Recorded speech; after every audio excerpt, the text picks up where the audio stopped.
Hydro power is essential. जिस तरीके से हम हमारे ट्रेडिशनल पावर जनरेशन से रिन्यूएबल पावर जनरेशन की तरफ मूव कर रहे हैं, हमारे पेरिस एग्रीमेंट को फुलफिल करने के लिए भी hydro power generation is one of the most important factor. लेकिन hydro power is not without some challenges, चाहे वो इम्प्लीमेंटेशन चैलेंजेस हो, चाहे वो एनवायरमेंट थ्रेट हो, और उसके साथ में एक नया जियो पॉलिटिक्स ऑल्सो। अगर आपको याद है तो कुछ दिन पहले हमने एक वीडियो देखा था कि चाइना जो है वो ब्रह्मपुत्र पे 9 डैम्स क्रिएट कर रहा है।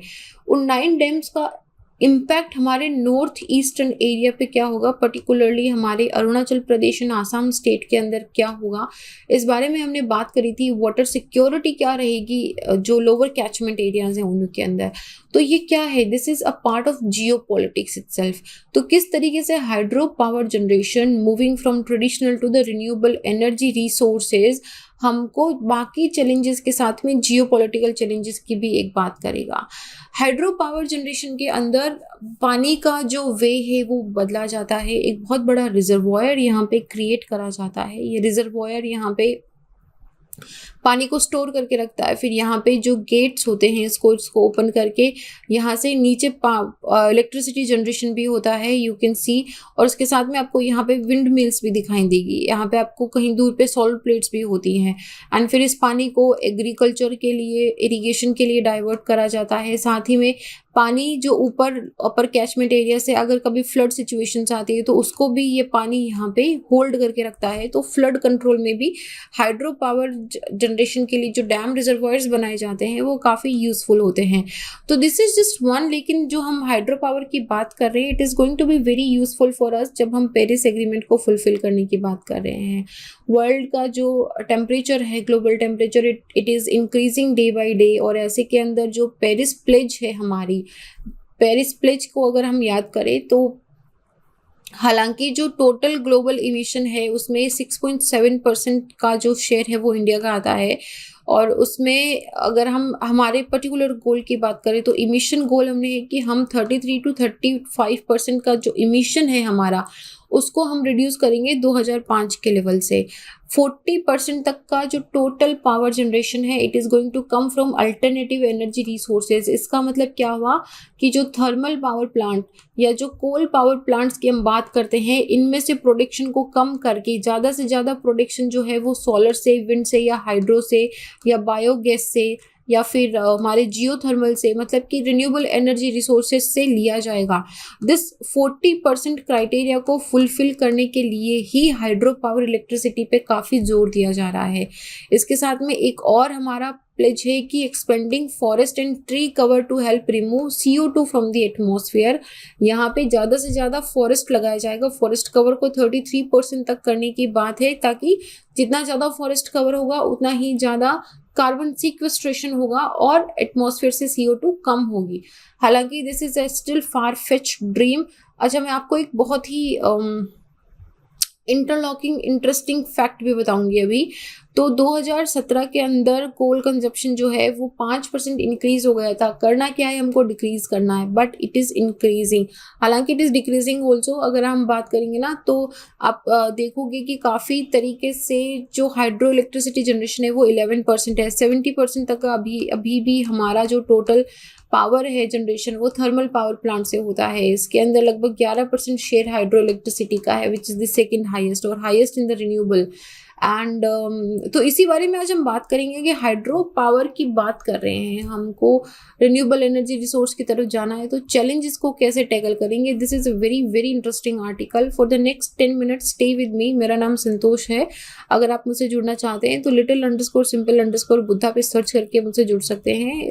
जस्ट से hello to me on my Instagram, be like okay. And Telegram पे भी आप मुझसे जुड़ सकते हैं। इस वीडियो का PDF आपको टेलीग्राम से मिल जाएगा। सो इसमें तो कोई सीक्रेट नहीं है कि वर्ल्ड इंडिया जो है वो वर्ल्ड की fastest growing most energy intense economy बनता जा रहा है, क्योंकि मैन्युफैक्चरिंग सेक्टर हमारा इम्प्रूव हो रहा है। वी आर, जब से आत्मनिर्भर भारत में भी हमें ज़्यादा से ज़्यादा इलेक्ट्रिसिटी चाहिए, पॉपुलेशन को हम 24/7 इलेक्ट्रिसिटी प्रोवाइड करने की बात कर रहे हैं। इसमें हमने इंटीग्रेटेड ग्रिड की भी बात करी है। इंटीग्रेटेड ग्रिड मतलब कि renewable energy plus thermal energy, इन दोनों को मिक्स करके जो अराउंड द क्लॉक इलेक्ट्रिसिटी है वो प्रोवाइड कराई जाएगी, मतलब all the time electricity provision होगा। इंटरनेशनल एनर्जी एसोसिएशन IEA ने बताया है कि इंडिया के एनर्जी ग्रोथ में अनप्रेसिडेंट ग्रोथ दिखाई दी है पिछले 3 डिकेड के अंदर, सिंस 1990। और सिंस 1990 क्यों? क्योंकि जब से LPG आया है तब से प्राइवेट सेक्टर जब मैन्युफैक्चरिंग में आया तो एनर्जी की डिमांड बढ़ने लगी। तो ऐसे में जब डोमेस्टिक एनर्जी प्रोडक्शन है वो भी इंक्रीज हो गया था 104% से।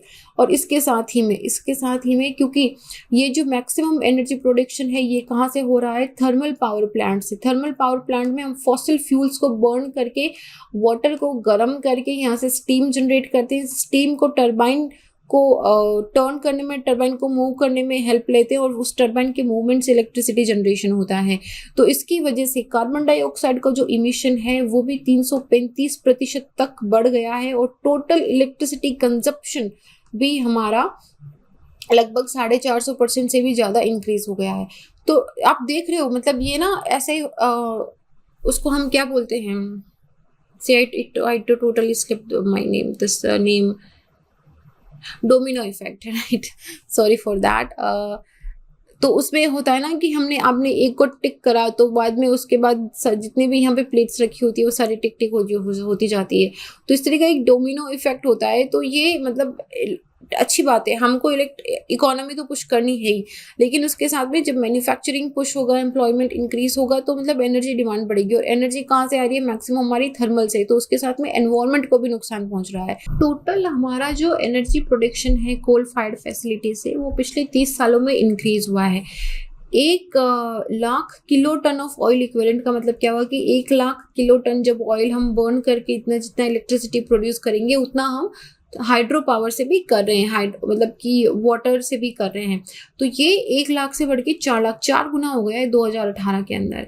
इस तरीके से जब हम डाइवर्सिफाई ऑफ एनर्जी मिक्सिंग की बात करते हैं तो हाइड्रो पावर एक बहुत ही इम्पॉर्टेंट पावर रिसोर्स बन के आता है। और ये मतलब कोई सरप्राइजिंग बात नहीं है कि इंडिया जो है वो 5th largest hydro power capacity का है। बहुत सारे डैम्स हैं इंडिया के अंदर। जवाहरलाल नेहरू ने डैम्स को न्यू टेम्पल ऑफ इंडिया का नाम भी दिया था, तो उन्होंने बहुत सोच समझ के इस नाम को बताया था। तो जैसे टिहरी है 2.4 गीगावाट का इलेक्ट्रिसिटी जनरेट करता है और ये एशिया का one of the largest gravity dam on the highest gravity dam के अंदर आता है। और ये बहुत ही बड़ा, बहुत ही खूबसूरत भी है, भागीरथ रिवर पे बना हुआ। 2008 में इंडिया का हाइड्रो पावर जो है वो 10,211 kilo ton of oil equivalent था, वहां से बढ़ के लगभग 13,000 kilo ton of oil equivalent हो गया है। तो ये जो gradual shift away from coal है कि अभी जैसे कि हमारा 70% तो जो पावर है वो थर्मल से आता है, तो यहाँ से 11% हमारा हाइड्रो से है। तो इस 70 को कम करके 11 को बढ़ाना है हमको, but this is not without the challenges. कुछ चैलेंजेस हैं जैसे कि फ्रीक्वेंसी ऑफ फ्लडिंग जो है वो वनरेबल एरिया में, उत्तराखंड फ्लडिंग 2005 का केस याद कीजिए आप, कितना तेज फ्लड आया था। और उसके साथ ही बहुत सारे जियोपॉलिटिकल कंसर्न्स भी है। कुछ दिन पहले हमने एक वीडियो करा था कि ब्रह्मपुत्र रिवर पे चाइना जो है वो 9 डैम्स बना रहा है। ये डैम्स जो है हमारे जो लोअर कैचमेंट एरिया जैसे अरुणाचल प्रदेश, आसाम है, यहाँ पे वाटर स्केर्सिटी, पर्टिकुलरली पूरे नॉर्थ ईस्टर्न एरिया के अंदर वाटर स्केर्सिटी की सिचुएशन को बहुत ही ज़्यादा सीरियस कर देंगे। तो ये क्या हो रहा है कि China is having the power to control our water, control over water भी नहीं बोल सकते, लेकिन it is controlling the water. तो ये जियोपॉलिटिकल कंसर्न्स लेके आता है। सिमिलरली हमारे कंट्री से बह के जो रिवर्स पाकिस्तान में जाती है, अगर हम वहां पे रिवर बनाते हैं तो it will be A geopolitical concern for Pakistan also. उससे पहले हम बात करते हैं ग्रोथ ऑफ हाइड्रो पावर की। IEA ने प्रेडिक्ट करा है कि 2021 और 2025 के बीच में एशिया में 43% नए हाइड्रो पावर फैसिलिटीज जनरेट होंगी, उनमें इंडिया और पाकिस्तान मेजर रोल प्ले करेंगे। जाहिर सी बात है। तो यहाँ पे एक बहुत ही इंपॉर्टेंट एंड ब्यूटीफुल कॉन्सेप्ट है। हाइड्रो पावर जो है हमको एसेंशियल फ्लेक्सिबिलिटी और स्टोरेज सर्विस प्रोवाइड करता है सोलर एंड विंड पावर के लिए भी। एसेंशियल फ्लेक्सिबिलिटी क्या होता है, देखो हाइड्रो पावर डैम से कैसे पानी नहीं, हाइड्रो इलेक्ट्रिसिटी कैसे जनरेट होती है। डैम बनाया हमने, पानी को यहाँ पे रिजर्व करके रखा, ये पानी यहाँ से एक छोटे से आउटलेट से फ्लो होता है एक टरबाइन पे, वो टरबाइन पानी के पावर से मूव करती है, मतलब जैसे आप किसी तेज चीज पे आप पानी का पाइप से ऐसे प्रेशर करते हो तो वो तेज पानी के साथ मूव करती है, सिमिलरली टरबाइन मूव करती है, टरबाइन के मूव करने से इलेक्ट्रिसिटी जनरेट होती है। तो ये जो है आप कंट्रोल कर सकते हो। बाकी जैसे थर्मल से कैसे जनरेट होता है, आप फॉसिल फ्यूल या थर्मल को जलाओगे, वहां से पानी को बॉईल करोगे, स्टीम जनरेट होगी, स्टीम से फिर टरबाइन मूव करेगी और फिर टरबाइन से इलेक्ट्रिसिटी जनरेट होती है ना। ये इतना कंट्रोल नहीं होता, इतना फ्लेक्सिबल नहीं होता है, लेकिन हाइड्रो पावर जो है वो फ्लेक्सिबल होता है। तो आपको याद होगा पिछले साल अप्रैल 2020 के अंदर लॉकडाउन के बाद में कॉन्फिडेंस बढ़ाने के लिए, सॉलिडिटी बनाने के लिए एक टाइम लिमिट करा गया था कि इस टाइम पे हम सब अपनी इलेक्ट्रिसिटी को बंद कर देंगे ना। इलेक्ट्रिसिटी को बंद करना एक बहुत बड़ा मेजर चैलेंज है, क्योंकि अब क्या होता है कि देखो यहाँ से मान लो कि ये थर्मल पावर प्लांट्स है, यहाँ से इलेक्ट्रिसिटी जो है वो डिस्ट्रीब्यूट हो रही है डिफरेंट स्टेट में, डिफरेंट डिस्ट्रिक्ट्स हमारे घरों में आ रही है। तो ये जो सप्लाई है, ये supply of electricity is very much linked on the demand. और डिमांड क्या है, आप और मैं जो कंज्यूम कर रहे हैं।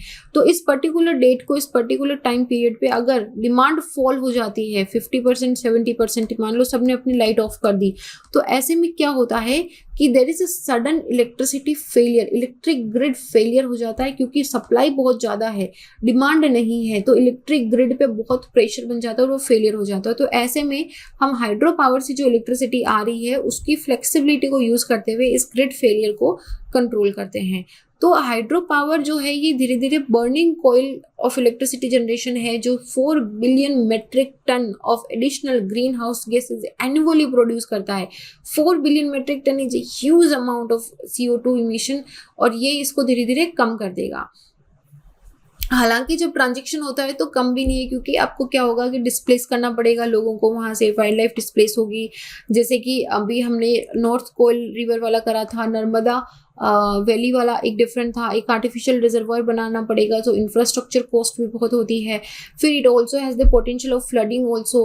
पोटेंशियल ऑफ फ्लडिंग कैसे होगा, उत्तराखंड का केस याद कर लीजिए। इसके साथ ही लॉन्ग स्टैब्लिश्ड जो कल्चरल एंड बिहेवियर पैटर्न होते हैं, चाहे वो लोगों के हो चाहे वो एनिमल्स के हो, वो चेंज हो जाते हैं। क्योंकि एनिमल्स की अगर बात करें तो यहाँ पे क्या है, आसपास के एनिमल्स के बिहेवियर पैटर्न चेंज हो जाएंगे, प्लस ये रिवर के फ्लो को रोक के फिर आगे रिवर का फ्लो कंट्रोल कर रहा है, तो इसकी वजह से जो एक्वेटिक लाइफ होती है, चाहे वो फ्लोरा हो फ्योना हो, दोनों के पैटर्न चेंज हो जाते हैं। ऐसे में ये तो थ्योरेटिकल रिस्क है।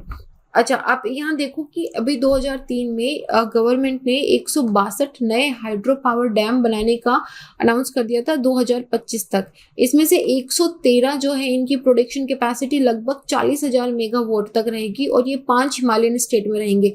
इन 5 हिमालयन स्टेट के अंदर भी 33 फैसिलिटीज जो हैं वो सिर्फ और सिर्फ उत्तराखंड के अंदर है। नाउ ये जियोग्राफिकल इम्बैलेंस हो रहा है। आप पूछोगे अभी देखो ज़्यादा से ज़्यादा हिमालयन रिवर पे डैम कंस्ट्रक्शन क्यों हो रहा है, रीज़न बहुत ही जाहिर है। हिमालय जो है ये यंग माउंटेन है, यंग माउंटेन मतलब काफ़ी पीक है इसकी, इसका मतलब पानी काफ़ी ऊपर से फ्लो होता है। और दूसरा है कि जो वॉल्यूम ऑफ वाटर यहाँ पे है वो काफ़ी ज़्यादा है, क्योंकि एक तो ये ग्लेशियर ऑरिजिनेटेड रिवर्स हैं, और दूसरा यहाँ पे रेनफॉल का भी वाटर मिलता है, तो पानी का वॉल्यूम सफिशिएंट है। और यहाँ पे ये क्योंकि ऊपर से पानी गिर भी रहा है यहाँ पे, तो डैम बनाना कंपैरेटिवली यहाँ पे हार्ड है, लेकिन इलेक्ट्रिसिटी जनरेशन का प्रोडक्शन यहाँ पे बहुत अच्छा है। तो जियोग्राफिकल इम्बैलेंस इसलिए बोल रहा है कि यह सिर्फ 5 स्टेट के अंदर 162 नए हाइड्रो पावर डैम बना के पूरी कंट्री की जो पावर नीड है उसको मीट करा जाएगा। तो ऐसे में जो नॉर्थ इंडिया है वहाँ पे डैम इस तरीके से कंजेस्टेड हो गए हैं। जैसे एक एग्जांपल दिया है कि दिल्ली और मुंबई में कितना ट्रैफिक है, कार के पीछे कार, कार के पीछे car, bumper to bumper. Similarly Himalaya में भी इतने डैम्स कंस्ट्रक्ट हो रहे हैं कि it is like bumper to bumper, और ये it is a very very dangerous situation also. Hydro power projects के लिए आपको बहुत ही प्रॉपर गाइडलाइंस फॉलो करनी होती है, बहुत ही रिस्पॉन्सिबली उसको इतना रिस्पॉन्सिबली बनाना होता है कि वो एनवायरनमेंट पे मिनिमम इम्पैक्ट करे। उसका प्रॉपर असेसमेंट होना चाहिए प्लानिंग में, ऑपरेशन में, मेंटेनेंस के अंदर गुड प्रैक्टिसेस के साथ में। तो IHA का एक hydro power guideline for good international industry practice है, जिसके अंदर उन्होंने बताया है कि इस तरह के प्रोजेक्ट को कैसे मैनेज करना है, मिटिगेट करना है, जो overall social and environmental impact होते हैं उसको कैसे ओवरकम करना है, लोकल कम्युनिटी को किस तरीके से प्लानिंग एंड डेवलपमेंट के अंदर इन्वॉल्व करना है, और क्योंकि जो डैम बन रहा है उसमें जो लोकल पीपल डिस्प्लेस हो रहे हैं उनकी पहले नीड को आगे रखना है, उनके जो भी कंसर्न्स हैं उनको मीट करना है प्रोजेक्ट्स के आउटकम के साथ में। 2019 में, this is very interesting, government ने हाइड्रो पावर प्रोजेक्ट को रिन्यूएबल एनर्जी के अंदर डाल दिया था। रिन्यूएबल एनर्जी स्टेटस देने का मतलब है कि चाहे वो छोटा हो चाहे बड़ा हो हाइड्रो पावर प्रोजेक्ट, अभी उसमें किसी भी तरह का पॉलिसी डिस्टिंक्शन नहीं होगा, और जो एनवायरमेंट क्लियरेंस होता है कंस्ट्रक्शन के लिए वो इजीली अवेलेबल हो जाएगा। तो हाइड्रो पावर फैसिलिटीज को बनाना एक बहुत ही डेलिकेट बैलेंसिंग आर्ट है, क्योंकि ये रिस्पॉन्सिबल है दोनों चीजों के लिए। अगर ये टूट गया, खराब हो गया, जैसे उत्तराखंड का केस था, तो it will amplify the impact of climate disaster. एक साथ में इतना फ्लड आएगा कि गांव के गांव बह जाएंगे, और दूसरी तरफ ये क्लाइमेट को कॉम्बैट भी कर रहा है, क्योंकि फ्लड अगर सिचुएशन आती है या पानी में ड्रॉट भी होता है तो ये irrigation facility, water, drinking water facility in सबको दे रहा है। तो हमको यहाँ पे बहुत ही डेलिकेट बनाना पड़ेगा। दूसरा एक जियोपॉलिटिकल प्रेशर है। ब्रह्मपुत्र का एग्जाम्पल दिया था मैंने आपको कि किस तरीके से जो नो डैम ब्रह्मपुत्र बना रहा है, it is putting a pressure in north eastern part of the country, water scarcity की प्रॉब्लम है। तो सिमिलरली हम क्या कर रहे हैं कि जैसे एक एग्जाम्पल दिया गया है, अभी रिसेंट की बात है ये, इंडिया ने 1 गीगावाट का Pakur dam, Pakur डुल hydro electricity बनाया था, बनाने का फैसला किया है मारुसुदर रिवर पे। मारुसुदर रिवर जो है ये चेनाब रिवर की ट्रिब्यूटरी है, तो ये रिवर इंडिया से पाकिस्तान में फ्लो होती है। अर्लियर इसमें 1.18 बिलियन का इन्वेस्टमेंट था, 2023 तक पूरा होना था, लेकिन अभी इस 1.18 बिलियन से इस प्रोजेक्ट में 61% की हाइक कर दी गई है। अभी इसमें 61% और ज़्यादा इन्वेस्ट करा जाएगा, और इसमें दो जो है, इसमें एक तीर से दो निशाने वाली बात हो रही है। पहले तो इंडिया की एनर्जी सिक्योरिटी इंश्योर करी जाएगी, क्योंकि ये 1 गीगावाट का इलेक्ट्रिसिटी प्रोड्यूस करेगा। दूसरा, क्योंकि हम डैम बना के पानी को यहाँ पे कंट्रोल कर रहे हैं मारुसुदर रिवर पे, विच मीन्स चेनाब के अंदर कम पानी जाएगा ट्रिब्यूटरी में, एंड दैट मीन्स पाकिस्तान के अंदर कम वॉल्यूम रहेगा। तो पाकिस्तान की जो एबिलिटी है हाइड्रो पावर फैसिलिटी बनाने की, वो लिमिटेड हो जाएगी। तो जो बेनिफिट हमें हाइड्रो पावर फैसिलिटी बनाने से मिलते हैं वो पाकिस्तान को नहीं मिल पाएंगे। तो सिमिलरली ये जियो पॉलिटिक्स में भी एक काफ़ी इंपॉर्टेंट रोल प्ले कर रहा है। It should not be twisted, इसको ट्विक नहीं करना चाहिए, क्योंकि अगर हम किसी का पानी कंट्रोल कर रहे हैं तो कोई हमारा भी कर रहा है। तो यहाँ पे बहुत ही like balancing art of water diplomacy we should bring, और उसको बहुत ही ब्यूटीफुली रिजॉल्व करना चाहिए। तो आप देख सकते हो कि कैसे यहाँ पे जम्मू कश्मीर एंड लद्दाख के अंदर इतने सारे पावर प्रोजेक्ट्स बनाए गए हैं, कुछ अंडर पाइपलाइन है, कुछ अंडर ऑपरेशन है। तो it is actually putting a lot of pressure on already vulnerable ecological area. ये एरिया जो हिमालय का है ये ऑलरेडी इकोलॉजिकल फ्रेजाइल है, तो इस पे ज़्यादा से ज़्यादा डैम जो है ये, क्योंकि these plates are also tectonically active, तो ये यहाँ पे अर्थक्वेक की सिचुएशन को भी काफ़ी इंटेंसिफाई कर सकता है, एंड देन फ्लडिंग ऑल्सो। तो it has to be very very rational, and it has to really be very solid infrastructure अगर यहाँ पे बनता है तो। So this was it। इस वीडियो का PDF आप टेलीग्राम से ले लीजिएगा, और मिलते हैं अगले वीडियो के अंदर। तब तक ध्यान रखिए अपना, एंड जय हिंद।